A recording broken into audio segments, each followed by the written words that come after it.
Hello, everybody. Welcome back. So it took time for me to get to this due to being busy this week, as well as trying to do other videos as well, because I don't want to just focus specifically on Hazbin Hotel. I like to focus on other things as well. But today I'm finally going to be doing my review on the finale of episode 7 and 8, which came out a week ago. So, like always, I'm going to give my likes and dislikes to the episodes, and then before I finish the episode, I want to draw up my final conclusion on how I felt like the show did as a whole. So starting with episode 7, I really like the beginning of this episode where, of course, Charlie is kind of in a depressing state, distancing herself from the other hotel guests because she doesn't know what to do since the exterminators said in episode 6 they would be coming to the Hazbin Hotel first to kill them. And then, of course, the best part about it of how it got resolved and getting her out of her depression was making the deal with Alistair. I really love that she made a deal with Alistair, but we don't technically know what kind of favor he wants him to do. What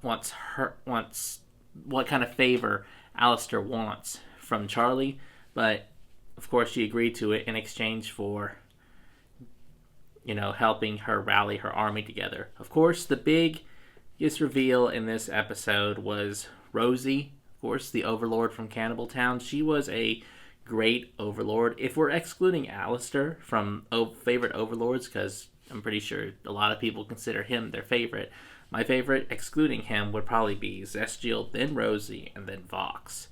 Rosie was such a great character. She was like a female version of Alistair, and I like how she was so supportive of Charlie's ambitions, that she's more than willing to help her.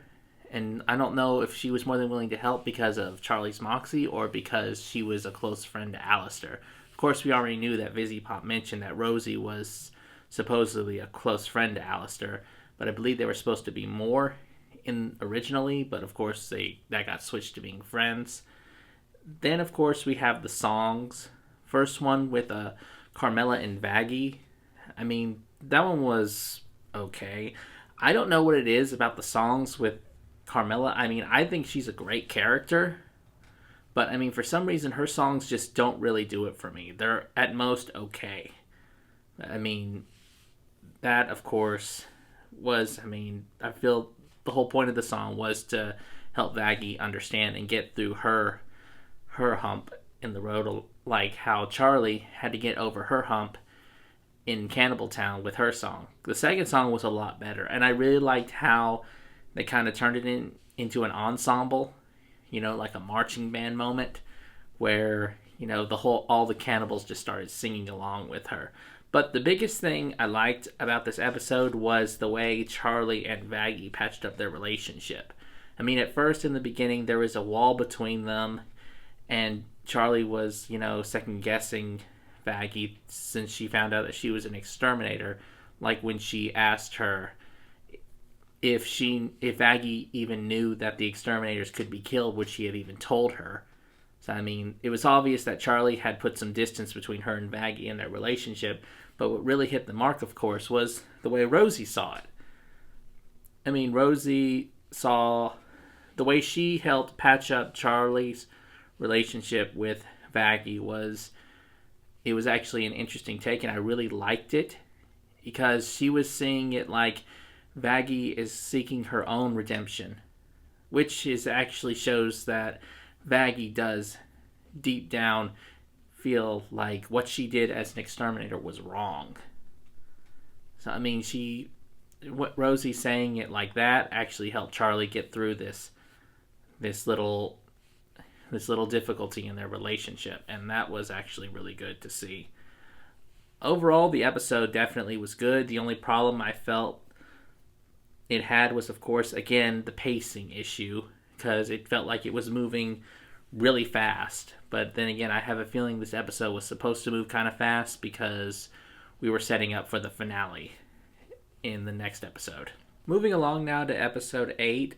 By far was definitely the best episode of the season, and actually they couldn't have done it any better than what I saw.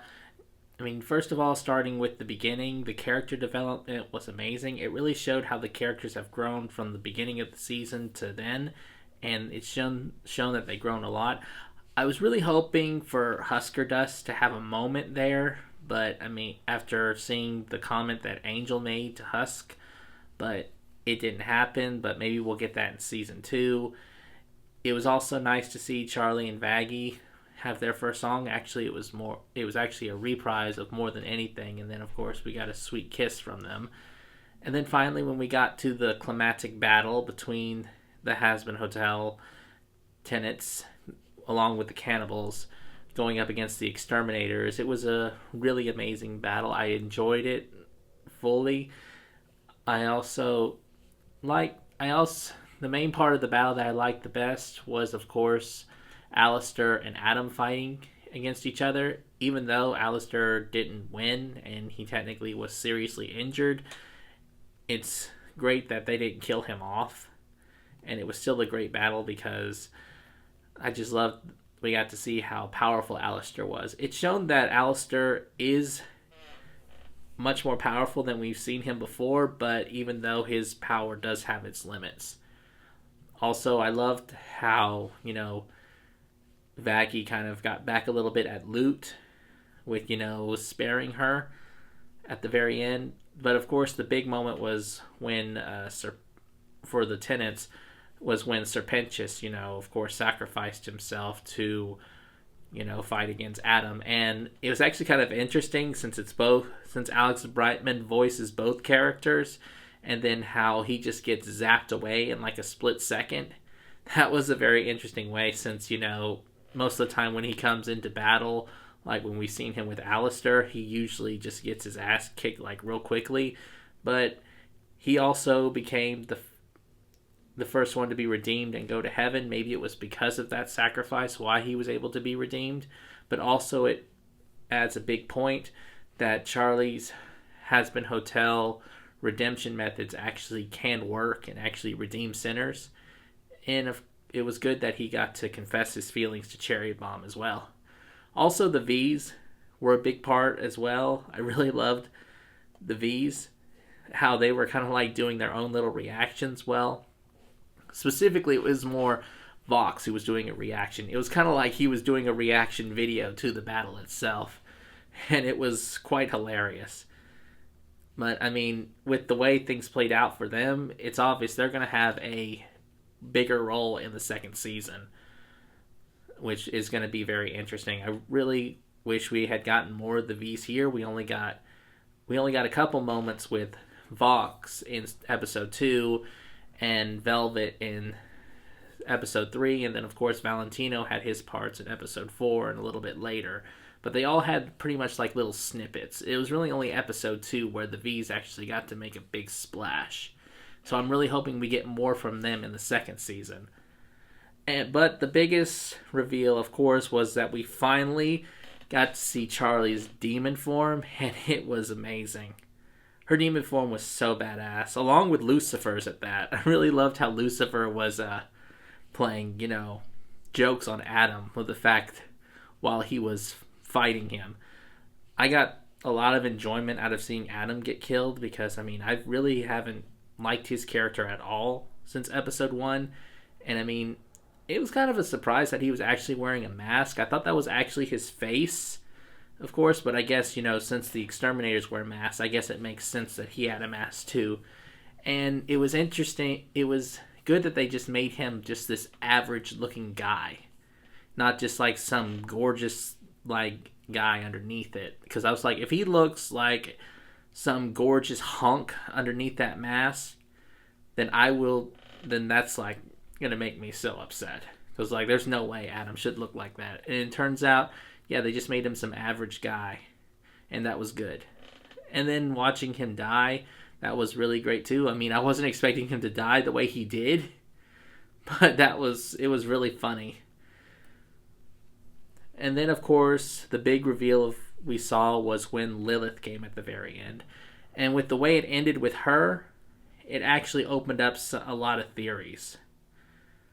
I have a feeling there are theories there. A lot of people are thinking that Lilith is probably going to be an antagonist, which is quite possible because it seems like she made some kind of deal, of course. But then, we really don't know. mean, I don't know. Maybe Lilith did betray her own her family. Maybe she didn't. We really won't know till the second season. But honestly, overall,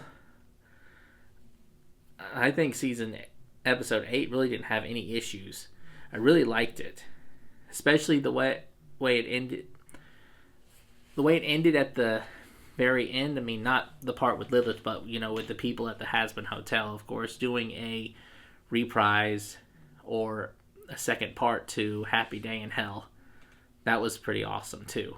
So, I mean, overall, episode 8 looks great, and I mean, of course, with the way things are going, it seems like they're most likely going to get more tenants in the second episode. Now, maybe they'll bring in some characters that Fizzy Pop has been wanting to add, but just hasn't gotten to it yet.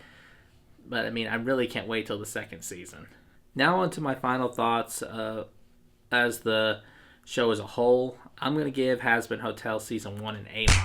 It was a great season, but also take into account the fact that, how the show started off kind of rocky, but still it started rocky, but then smoothed out at the very end.